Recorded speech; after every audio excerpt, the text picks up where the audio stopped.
오늘 우리에게 주시는 하나님 말씀 우리가 함께 보도록 합니다.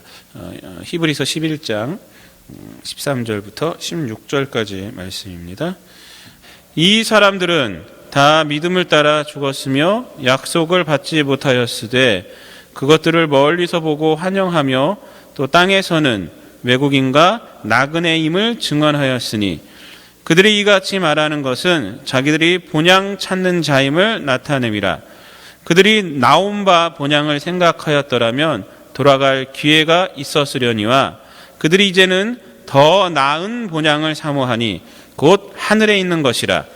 이러므로 하나님이 그들의 하나님이라 일컬음 받으심을 부끄러워하지 아니하시고 그들을 위하여 한 성을 예비하셨느니라.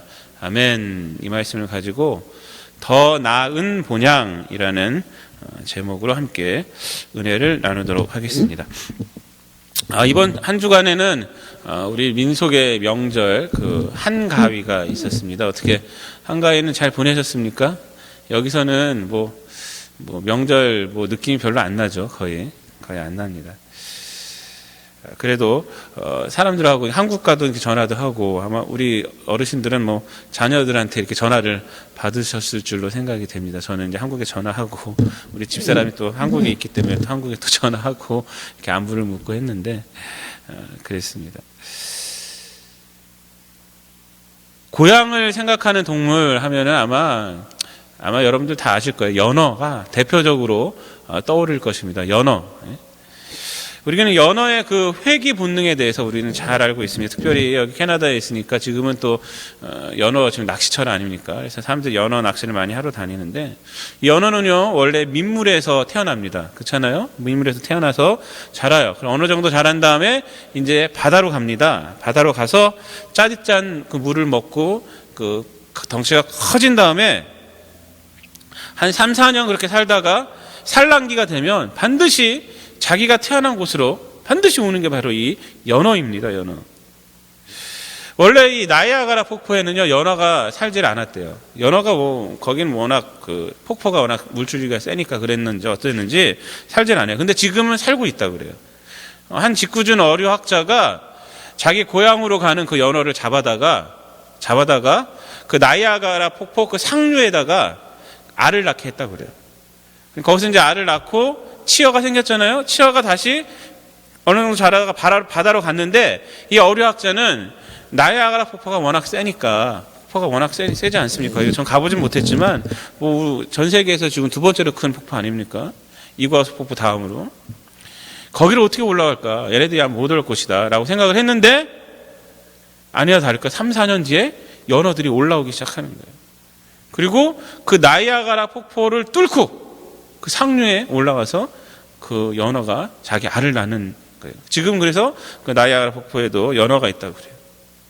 그 물줄기 센 폭포를 뚫고 올라가냐고 코가 다 뭉둥그려지고 저도 연어 알 낳는 데를 한번 제가 가봤거든요. 저 미션 가는 길에 있는데 가봤는데 성한 연어가 없어요. 다 코가 뭉둥그려지고 그다음에 그 비닐이 다 찢겨 나가고 그리고 온 힘을 다해서 알을 낳고 이제 죽는 거예요. 알 낳고 나서 보면요 연어들이 둥둥둥 떠댕겨요. 그리고 연어들이 이제 또 태어나서 이제 그걸 먹고 사는 거예요. 또 거기 있는 플랑크톤 이런 거 먹고 사는 거예요. 근데 나이아가라 폭포를 뚫고 올라갔으니 어떻게 됐겠어요? 이런 모습들을 보면요 이러한 연어의 회귀 본능은 정말로 경외스럽기까지 하는 거예요. 경외스러운 거예요. 경외스러운. 사람들도 연어만큼은 아니겠지만 이런 본능이 있어요. 고향에 대한 그 마음이 각별합니다. 사람들도 다 그렇습니다. 우리가 이민 와서 살고 있지만 마음 한켠에는요 고국을 향한 그리움이 항상 사무쳐 있지 않습니까? 자기 고향에 대한. 지난번 박인수 교수와 친구들 음악회 때 마지막에 이제 가곡 고향 생각을 이렇게 부르는데 많은 분들이요 그 고향에 대한 그리움을 얘기한 걸 들었어요. 제가. 그래서 이렇게 우리나라 가곡을 불러주고 하는데 마지막에 이제 앵콜곡으로 고향 생각을 불렀잖아요. 해는 져서 어두운데 끝나고 나서 고향에 대한 얘기들을 많이 말씀들 하시더라고요. 오신 분들이 다 연세가 지긋하신 분들이 많아서 그런지 모르겠지만 고 박완서 그 소설가 선생님도요, 한국에서 한번 큰일을 당하셨어요. 이분이 어떤 일을 당했냐면, 아들이 의대를 다녔는데, 의사 아들인데 아들이 교통사고로 갑자기 죽은 거예요. 그리고 나서 충격을 받았어요. 충격으로 이분이요, 한국엔 다시 안 오리라 생각하고, 그때 어디 신문에 그 소설도 연재하고 있었는데 그것도 중단해버리고 그냥 모든 재산을 다 정리해서 미국으로 갔다 그래요. 미국에 이제 딸하고 사이가 있어서 그냥 가버렸대요. 다시는 안 오리라 생각하고. 근데 3개월이 지난 후 어느 날 디즈니랜드를 그 사위하고 딸이 손녀하고 같이 갔는데, 디즈니랜드 한 노천 카페에서 이렇게 혼자 그러니까 아이들하고 같이 있다가, 아이들이 이제 뭐 주문을 뭐 할까 어머니한테 받아갖고 갔다가 오는 순간, 그 짧은 순간에 갑자기 그 외로움이 사무치듯이 촥 온다는 거예요. 어떤 외로움이냐면, 들리는 소리인데 소리들이 다 영어 아닙니까? 거기는 쫙 영어잖아요. 갑자기 우리나라 말에 대한 그리움이 확 몰려오더래요. 그래서 그날로 사이하고 딸한테 비행기표 알아봐라 해갖고 비행기표를 끊고 그날로 다시 돌아왔다 그래요. 고국이 그리웠던 거예요. 귀에 익은 목소리들, 귀에 익은 형상들이 3개월 지난 후에 그리워져갖고 사무쳐갖고 다시 돌아왔다고 합니다. 어떤 사람들은요, 이러한 그 고향에 대한 욕구를 귀향 욕구다, 인간이 갖고 있는 귀한 욕구다, 귀향 욕구다라고 이렇게 말씀하시는 분도 있습니다. 누구나 내가 태어난 곳, 내가 살던 곳, 내가 살던 집, 내가 자랄 때 같이 놀던 친구, 그런 것을 그리워한다는 것이에요. 그리워한다는 것이에요. 제가 좋아하는 그 가곡 중에 고향의 가곡은 이게 가곡은 아닌가요? 그 이동원 씨랑 그 다음에 박인수 씨랑 같이 부른 노래가 있잖아요. 가곡은 아니죠 이게. 근데 뭐 가곡화 됐죠 지금. 향수라는 노래가 있지 않습니까? 넓은 벌 동쪽 끝으로. 이 시는 사실은 정지용 시인이 북한으로 가셨던 그 정지용 시인이 시를 쓰고, 그 다음에 김희갑 씨가 이제 작곡을 한 곡이라고 해요. 노래를 이동원 씨하고 이제 박인수 교수가 부른 건데, 여러분들 다 아시겠지만 제가 이 시를 잠깐 읊어드리면, 넓은 벌 동쪽 끝으로 옛 이야기 지줄대는 실개천이 휘돌아 나가고, 얼룩배기 황소가 해설빛 금빛 게으른 울음을 우는 곳, 그곳이 차마 꿈엔들 이칠리야. 질화로에 재가 식어지면 비인밭에 밤바람 소리 말을 달리고, 엷은 졸음에 겨운 늙으신 아버지가 집 벽에를 돋아 고이시는 곳, 그곳이 차마 꿈엔들 이칠리야. 흙에서 자란 내 마음 파란 하늘빛이 그리워 함부로 쏜 화살을 찾으러 풀섭 이슬에 함초롱 휘적시던 곳, 그곳이 차마 꿈엔들 이칠리야. 전설바다에 춤추는 밤물결 같은 검은 귀민머리 날리는 어린 누이와 아무렇지도 않고 예쁠 것도 없는 사철 발벗은 아내가 따가운 햇살을 등에 지고 이삭 줍던 곳, 그곳이 차마 꿈엔들 이칠리야.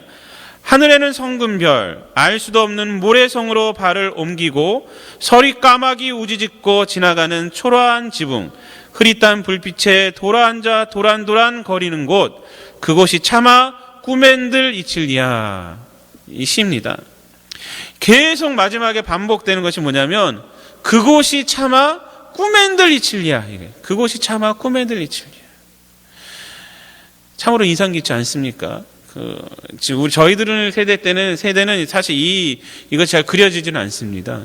어르신들은 아마 이 내용들이 아마 다 이렇게 말로 했지만 그 그림으로 아마 그려지실 거예요. 그곳이 차마 꿈엔들 이칠리야. 그곳이.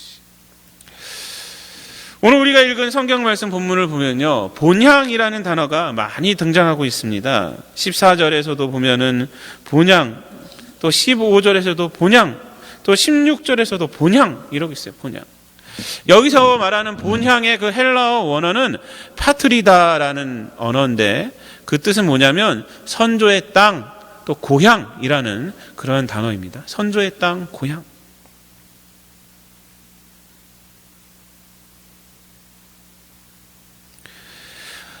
그리고 오늘 본문을 보면요, 여기서 보면은 이 사람들이라고 13절에 나오는데, 이 사람들은 그 앞에서 말했던 믿음의 조상들을 말합니다. 근데 특별히 이 앞뒤 좌우를 내용을 보면요, 아마 그 아브라함과 그 사라라고 이렇게 국한시켜도 내용상 별 크게 문제는 되지 않습니다. 그러니까 오늘 본문을 보면은 이 믿음의 조상인 아브라함과 사라도 보면은 뭐라고 말합니까? 본향을 찾는 자였다라고 했어요. 14절 말씀에 보면 본향을 찾는 자였다라고 말씀을 하고 있어요. 그런데 이들이 사모하는 본향, 이들이 찾는 그 본향은요, 우리가 지금 앞에서 말한 그런 고향이 아님을 우리가 본문 내용에서 알 수가 있어요. 자기가 태어난 곳, 자기가 살았던 곳, 선조의 땅이 아니라 다른 곳이에요. 다른 곳. 그들이 찾고 사모했던 본향은 어렸을 때 추억이 있는 곳이 아니라 하늘에 있는 것이다 라고 말을 하고 있고요. 또 그것을 뭐라고 말하고 있냐면 16절에 더 나은 본향이다 라고 말했어요. 더 나은 본향이라고 말을 하고 있습니다. 여러분, 더 나은 본향, 여기서 말하는 더 나은 본향이 뜻하는 것이 무엇이겠습니까? 먼저 오늘 본 말씀을 보면요, 이 더 나은 본향을 설명하기 전에 본문은요, 이 믿음의 조상의 삶에 대해서 이렇게 말을 하고 있습니다. 13절에서 그들은 이 땅에서는 외국인과 나그네 같은 사람이었다라고 말했습니다. 외국인과 나그네. 13절에 보면은 땅에서는 외국인과 나그네임을 증언하였다라고 말하고 있지 않습니까? 이 무슨 말이냐면 그들은 이 땅의 것을 소망하지 않고 살았다는 거예요. 세상의 가치와 세상의 것에는 나그네처럼 살았다는 거예요. 외국인처럼 살았다는 거예요. 그리고 오직 하나님만 바라보고 살았다는 것을 말해주고 있는 것입니다. 그리고 더 나은 본향에 대해서 16절에 보면은 하늘에 있는 것이다라고 말해요. 하늘에 있는 것. 이 땅에서는 외국인과 나그네였는데 더 나은 본향은 하늘에 있는 것이다라고 말해요. 하늘에 있는 것. 하늘에 있다는 것은요, 세상과는 완전히 다르다는 것을 말하고 있는 것입니다. 비교적으로. 땅과 하늘은요, 엄청난 차이잖아요.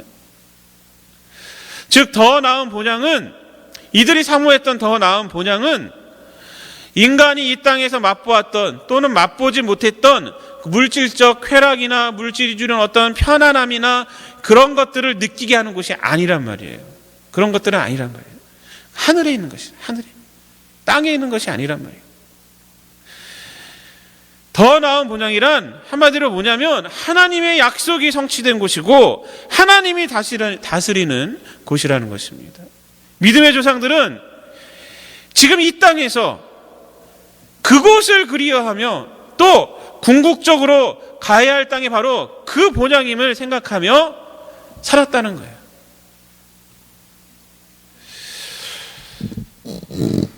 문학비평가 황현산 선생이 낸 생애 최초의 산문집에 보면요, 30만 원으로 사는 사람이라는 글이 있어요. 30만 원으로 사는 사람. 이게 무슨 내용이냐면 이분이 시인인데 수업 중에 어떤 학생이 얄궂은 질문을 한 거예요. 시인은 한 달에 얼마 봅니까? 이 질문을 받은 거예요. 근데 뭐 답을 안 해줄 수도 없고 해서 그 순간에 뭐라고 그랬냐면 어떤 시인은 시도 쓰고 뭐 길지 않는 신문도 써서 산문도 써서 한 달에 한 30만 원을 벌고 그것으로 생활한다라고 이렇게 대답을 했다고 그래요. 그러자 학생이요, 납득할 수 없는 표정을 지었다고 합니다. 그런데 뒤늦게 선생은 자신의 대답이 달랐어야 함을 깨닫게 된 거예요.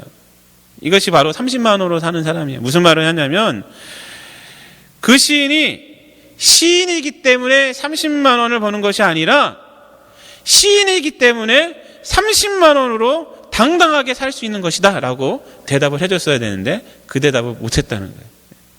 그러면서 그 산문에 수필에 글 쓰는 거예요. 그거를 30만 원으로 사는 사람.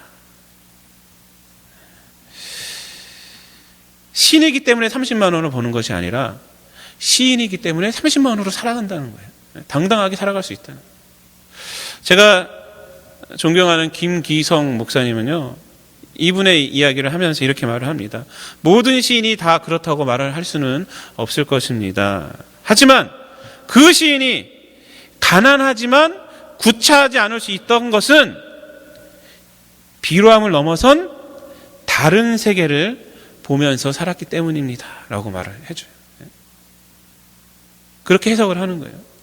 30만 원으로 당당하게 살아갈 수 있는 것은 다른 세계를 보면서 살았기 때문이다라는 거예요. 여러분, 우리의 신앙의 삶은 어떻습니까? 우리의 신앙의 삶.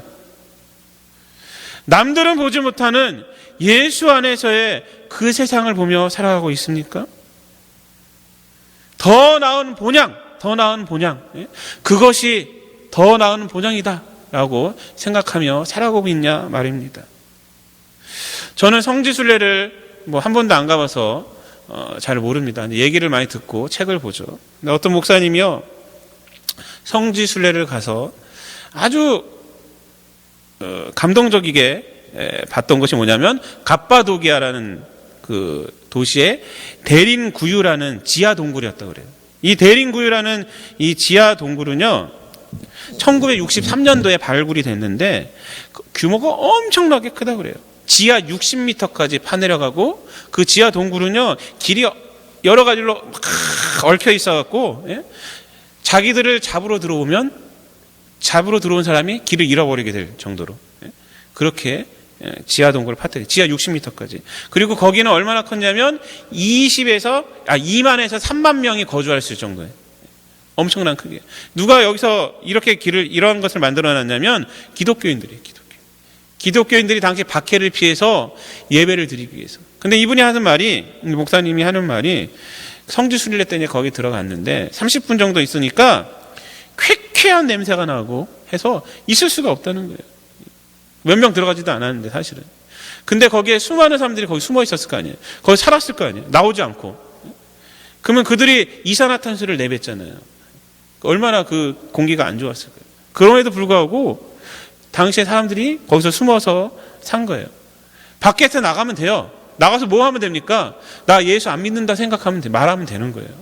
나 예수 안 믿는다, 예수님 저주한다, 이러고 밖에 나가서 편안하게 살면 되는데 그 동굴에서 살면서 있는 거예요. 왜 그럽니까? 신앙을 지키기 위해서 그래요. 그들은요, 더 나은 본향을 바라보면서 살아가는 사람이었기 때문에 그래요. 더 나은 본향. 사도 바울은 빌립보서에서 로마의 시민권자라고 자랑하는 자들에게, 혹은요 시민권이 없어서 실망하는 자들에게도 이렇게 말한 거예요. 빌립보서 3장 20절에서 우리의 시민권은 하늘에 있는지라 거기로부터 구원하는 자 곧 주 예수 그리스도를 기다리노니 라고 말했어요. 여러분, 그렇습니다. 우리의 시민권은요 하늘에 있어요. 하늘에. 우리는요 하늘 시민권을 갖고 있는 사람들이란 말이에요. 이것이 우리의 자랑입니다. 이것이 우리의 자랑. 이것이 이 땅에서 살아갈 때 힘이 되는 거예요. 사실은요. 이것이요 힘이에요. 이것이 힘. 신앙인들에게 있어서 본질적으로 이 땅에서의 건강이나 이 땅에서의 돈이나 명예가 힘이 되는 것이 아닙니다. 그러므로 그것들이 우리 신앙의 목표가 될 수는 절대로 없는 것이에요. 우리의 신앙이 돈이나 명예나 건강이나 이런 것들을 향하는 것이라면요, 그건 잘못된 신앙이란 말이에요.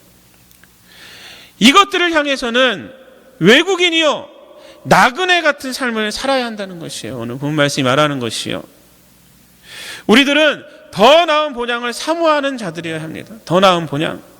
그럴 때 나의 삶이 회복되어지는 것입니다. 그럴 때 나의 삶이 비로소 바른 삶이 되는 것이고, 그럴 때 진리를 향한 용기를 가진 삶이 되는 거예요. 건강은 구하지 말아라, 돈이 필요 없다, 이런 얘기하는 것이 아닙니다. 본질을 말하고 있는 거죠. 본질을. 여러분, 더 나은 본향을 우리가 어떻게 사모할 수가 있습니까? 그것은 주 예수 그리스도를 나의 구주로 인정할 때 그때만 될 수가 있어요. 주 예수 그리스도를 나의 구주로. 요한복음 6장을 보면요, 오병이어의 기적 후에 사람들이 예수님을 찾아다니잖아요. 막 찾아다녀요. 엄청난 기적을 봤습니다. 엄청난 기적. 오병이어로 남자만 5,000명 먹었어요. 12광저리가 남자로 남았어요. 사람들이 감동을 했습니다. 감동을 했어요. 그 다음날 예수님을 찾아다닙니다. 그때 예수님을 찾아온 그들에게 뭐라 말합니까? 요한복음 6장 26절에서 뭐라 말해요? 너희들이 나를 찾는 이유는 표적을 본 까닭이 아니라 배부름 때문이구나 라고 뭐라 그래요. 그걸 꾸짖어요. 이 무슨 내용이냐면 여기서 말하는 표적은 메시아로서의 표적을 말합니다. 즉 이들은요, 예수님을 메시아로서 찾은 것이 아니란 말이야. 지금 왜 찾았느냐? 자기 삶을 풍성케 할 수 있는 분, 자기 욕심을 채울 수 있는 분으로 지금 찾아왔다는 거예요. 그래서 그 꾸짖는 거예요. 표적을 본 까닭이 아니라 너희들이 배부르기 때문에 날 찾았지 않냐. 지금. 그러면서 예수님이 그들에게 뭐랍니까? 내가 생명의 떡이다 라고 계시를 하는 거예요. 자기를. 내가 생명의 떡이라는 거예요. 이 무슨 말씀이냐면 세상에 어떤 것이 너희를 살리는 것이 아니라 나 예수가 너희를 살리는 메시아라는 거예요. 나를 통해서 얻어지는 그 무엇이 너희를 살리는 것이 아니라 나 자체가 바로 메시아라는 거예요. 내가 생명의 떡이라는 겁니다. 예수님이 생명의 떡이라는 거예요. 그러니까 너희들은 예수님을 추구해야 한다는 것입니다. 신앙생활을 10년하고 20년 하면서도 세상의 것이요, 궁극적인 축복인 줄 알고 있으면 그건 잘못 알고 있는 거예요. 성경을 잘못 알고 있는 거란 말이에요. 성경은 오늘 본 말씀처럼 그것들을 향해서는요, 외국인과 나그네의 자세로 살아가라는 거예요. 우리는요, 예수님을 발견해야 돼요. 예수님을 향해야 돼요. 예수님을 사모해야 한다는 것입니다. 그럴 때 우리의 삶이 회복되어지는 거예요. 이 세상의 성공은 뭐냐? 덤으로 주어지는 거란 말이에요. 덤으로. 우리에게 덤으로. 예수님은요, 그래서 마태복음 6장 33절에서 이렇게 말합니다. 너희는 먼저 그의 나라와 그의 의를 구하라. 그리하면 이 모든 것은 너희에게 더하시리라. 이렇게 말했어요. 더하시리라. 인간으로 태어나 구하고 바라야 할 것은 하나님의 나라와 하나님의 의라는 거예요. 너희는 먼저 그의 나라와 그의 의를 구하라. 우리가 구해야 할 것은, 간구해야 할 것은, 추구해야 할 것은 하나님의 나라와 하나님의 의라는 거예요. 이 세상의 성공과 이 세상의 명예와 이런 것들은 뭐냐?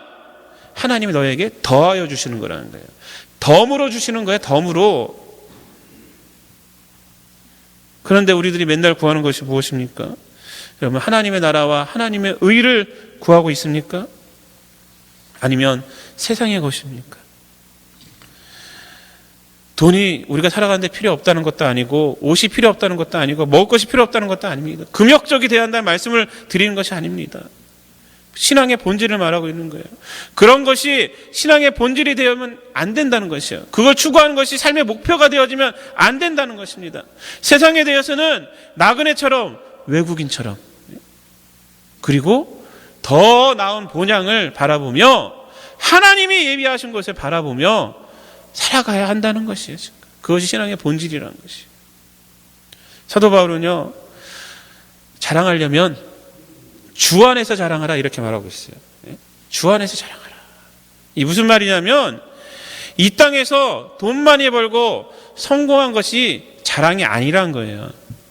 그것이 자랑이 아니라 그것으로 하나님 주신 덤으로 겸손함으로 하나님의 일을 얼마나 많이 했느냐, 그것을 자랑하라는 것입니다.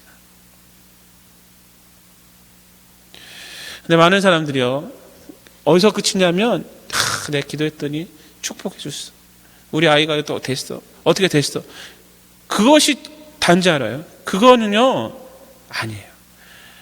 내가 하나님 나 축복해 줬어. 그래서 내가 그것으로 이렇게 했어. 주의 영광을 이렇게 썼어. 하나님 나 축복해서 건강을 회복해 줬어. 이 건강으로 주의 일에 더 충성하게 됐어. 이것이 자랑할 거란 말이에요. 이것이 자랑할 거. 여러분, 그렇습니다. 우리가 이 땅에서 자랑할 것은요, 이 땅에서 하나님을 알고, 하나님을 알게 된 게 얼마나 우리의 자랑거리인지 몰라요. 세상 사람들한테 자랑해야 돼요. 그리고 하나님을 본받아 살려고 노력하는 것. 하나님께 쓰임받은 것이죠. 이 땅의 것을 내가 얼마나 많이 받았고 그것을 얼마나 누렸느냐, 이것이 아니란 말이에요. 하나님은요, 하나님 앞에 우리가 나중에 죽어서 하나님 앞에 갔을 때 내가 너에게 이렇게 축복을 많이 해줬는데 너 그거 갖고 뭐 했어? 라고 따지십니다. 이제 따져요.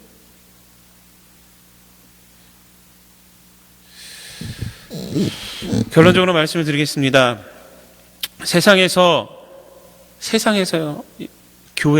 교회와 성도의 역할은 자신의 욕심과 자신의 그 욕망을 이루고자 멈출 줄 모르는 기차와 같이 가기만 하는 이 세상 사람들에게 빨간 깃발을 흔들어서 경고를 보내는 거예요. 그 삶은 아니다. 네 욕망과 네 욕심을 이루는 것이 이 삶의 모든 것이 아니다 라고 성도하고 교회는 말을 해줘야 됩니다.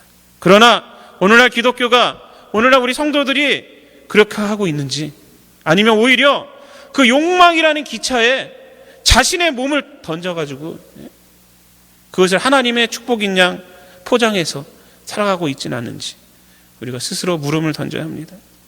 하나님은요, 더 좋은 교회 건물을 원하시는 분은 아니에요.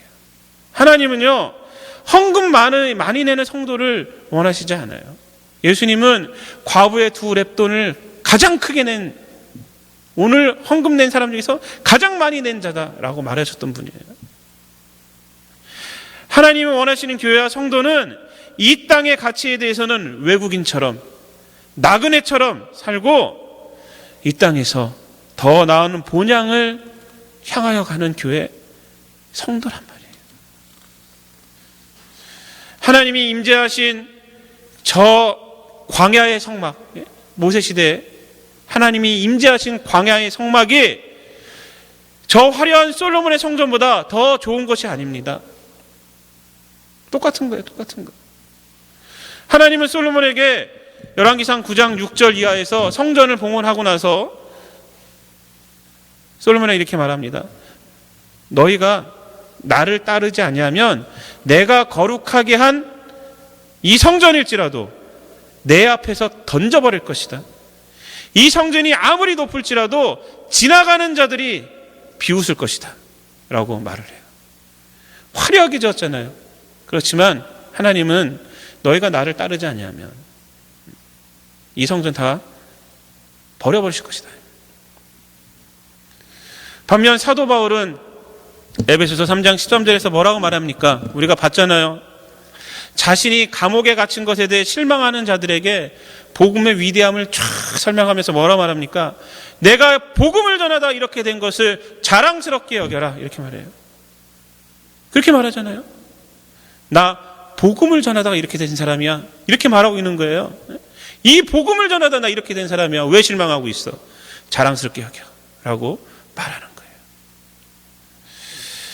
사랑하는 성도 여러분, 어느 누구나 고향을 생각하면 좋습니다. 그러나 사실 고향은요, 장소적 개념으로 좋은 것보다는요, 시간적 개념으로 좋은 거 아닙니까? 즉 그 시절이 좋은 거예요. 그 시절이. 그러기에 추억으로 남아있는 것이고 그리움으로 남아있는 것입니다. 그 고향 지금 가도 다 변했어요. 다 변했어요. 다 변했어요. 그 시절이 좋은 거예요. 내가 어렸을 때 철없던 그 시절. 그 시절이 좋은 거예요. 고향이 좋은 게 아니라 사실은 시간적 개념이라는 거예요. 시간적 개념. 고향은. 그러나 하나님이 우리를 위해 예비하신 곳은요, 우리 인간의 삶에 참 소망이 되는 것입니다.